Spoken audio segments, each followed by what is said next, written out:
Well, greetings, Internet. It's the one and only Romeo back with another episode of Romeo's Discussions.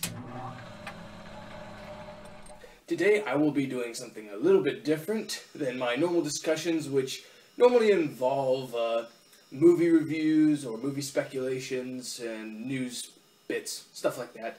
Today I'm going to be doing something I would refer to, I guess, as Star Wars edits.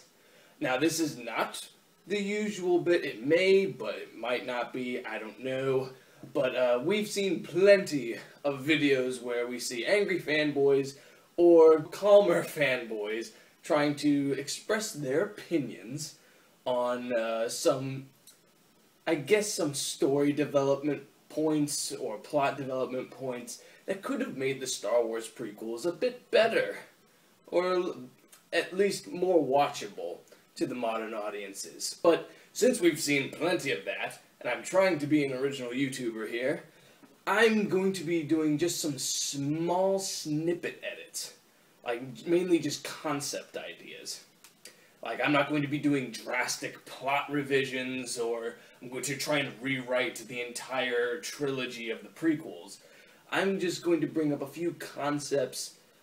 This will be a multi-episode kind of series going on. Today I will be focusing on one aspect. We'll move on to something else next time. But it's going to focus on just some small, I guess, improvements that could have made at least one part of the film more enjoyable or more memorable. So with that, let's begin. The point that I'm going to bring up today is how they could have made the lightsaber fights a little bit more memorable and a little bit more creative. Now, Lucas had the idea that creativity meant, let's just showcase all kinds of saber moves, acrobatics, and endless amounts of saber twirling to show, oh, look how creative we are.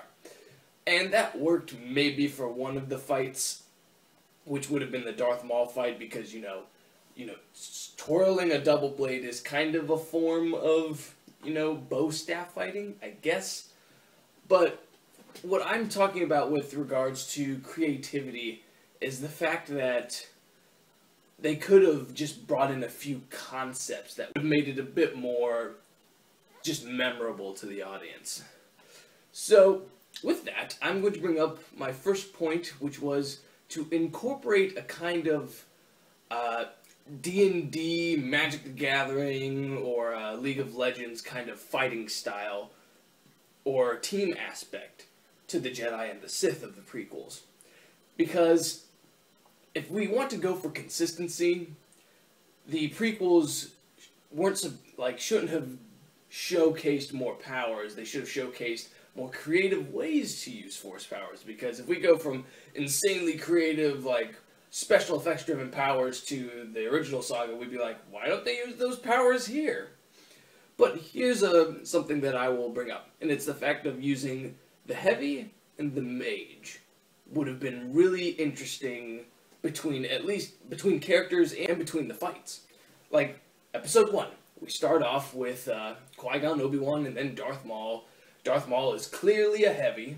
Obi-Wan, the Jedi's heavy, because he's the Guardian, and the Guardians are normally more aggressive and more focused on lightsaber fighting, which is also the blue.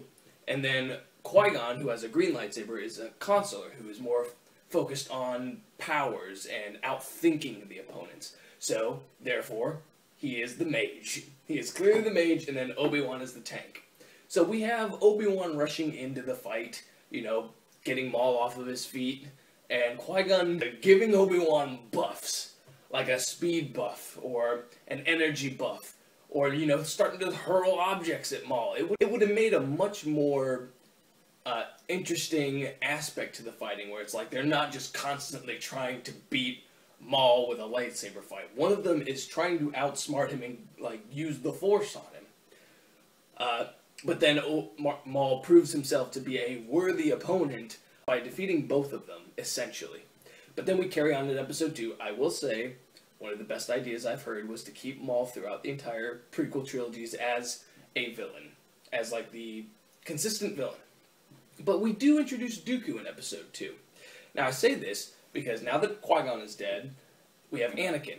And Anakin is supposed to be this chosen one, which means that he's supposed to focus heavily on the Force. Like, Chosen One did not say, oh yeah, he's supposed to be really good with a lightsaber and really aggressive. No, the Chosen One is incredibly strong in the Force. That is why he would totally be a mage. Or, at least in the sense of the fight. So in Episode 2, when they have their final showdown, it's 2 tanks and then 2 mages. Dooku would be the mage for the Sith, Anakin would be the mage for the Jedi, and it would make for a very interesting fight. Like, it would be like an Old Republic kind of fight. You have your Inquisitor or your Consular in the background giving buffs, you know, occasionally doing some hits, and then you have your heavies, or your Guardians, and then, like, there's Maul with his double blade because he has survived. So the fight culminates in Anakin and Dooku providing buffs or counters to their allies and their opponents. Like, Anakin could, you know, use some force blows or throw some objects at Maul. Dooku could hurl some force lightning at Obi-Wan or Anakin and, you know, take the fight to them. It would have been a much more dynamic way of fighting. It would have also developed more of a friendship between them, because it's like, we've got each other's back. Anakin would be like, I've got you, bro! Something like that. Joe, you want to hand me back the lightsaber? I didn't say throw it. Whatever. But I will say that it would have made a much more dynamic fight. And then this brings me back to my third point, which would have been in Episode 3. I'm not going to touch upon the whole Anakin and Obi-Wan duel, because that's a whole different beast altogether. But I will touch upon the Yoda-Sidious fight. Should not have been with lightsabers. Should have been done totally with the Force to determine who is stronger, philosophically, spiritually, and physically. The physicality is not demonstrated through the lightsabers, it's demonstrated through their prowess through the Force. And wouldn't it have been much more of a blow to the audience and to Yoda by saying that Sidious, the true incarnation of the dark side, triumphed over the purest and, like, most powerful form of the light side? It would have been mind-blowing to be like, yeah, Sidious is the most evil, dastardly bastard of the galaxy, and he just triumphed over one of the characters that we hold most dear, thereby showcasing that the dark side can be more powerful than the light side. Those are my thoughts on some Star Wars edits that could have been made to the prequels. Nothing too drastic, just some creativity ideas.